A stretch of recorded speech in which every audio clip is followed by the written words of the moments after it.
नमस्कार दोस्तों, learn to write correct English में हम आज 17वां वीडियो लेकर आए हैं, जिसमें सिंटैक्स कॉन्कॉर्ड और एग्रीमेंट के बारे में हम अभी तक पढ़ रहे हैं। कॉन्कॉर्ड और एग्रीमेंट में अभी तक हमने पढ़ा सिंगुलर सब्जेक्ट के साथ सिंगुलर वर्ब, प्लूरल सब्जेक्ट के साथ प्लूरल वर्ब। लेकिन इसके कुछ अपवाद हैं, एक्सेप्शन जिनको कहते हैं। एक रूल हम बता चुके हैं, अब दूसरा रूल इस वीडियो में है। यदि दो या दो से अधिक सिंगुलर सब्जेक्ट एंड से जुड़े हुए हों तो वर्ब प्लूरल नंबर में प्रयोग की जाती है।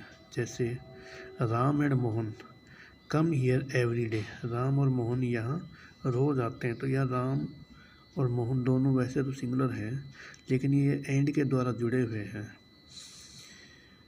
जो प्लूरल का काम करते हैं, इसलिए यह वर्ब प्लूरल कम आई। The father and son work together. बाप और बेटे दोनों एक साथ काम करते हैं। तो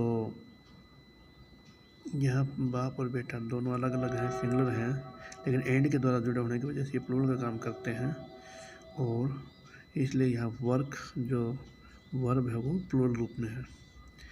lightning and thunder come together. Lightning आकाशीय बिजली, थंडर उसकी गर्जन जो है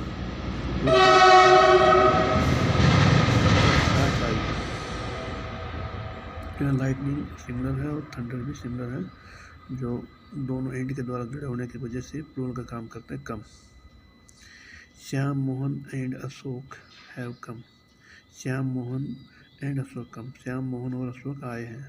तो यहाँ ये तीनों प्लूरल का काम करते हैं, इसलिए वर्ब प्लूरल हैव आई। रूल नंबर 3, यदि दो सिंगुलर शब्द नाउन्स एक ही व्यक्ति या वस्तु का बोध कराते हैं तो वर्ब सिंगुलर नंबर में प्रयोग की जाती है। The great poet and scholar is dead.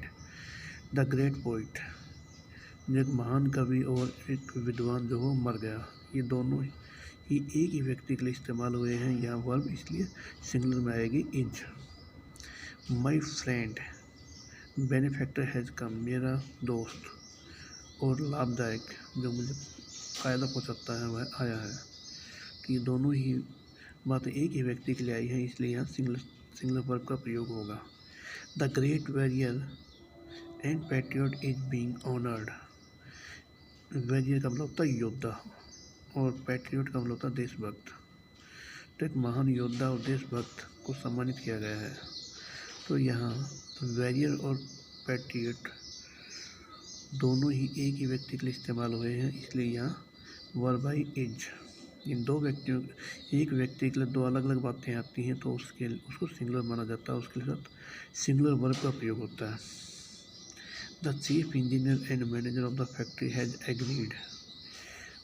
Factory का जो मुख्य इंजीनियर है और मैनेजर जो है उसको वह सहमत हो गया।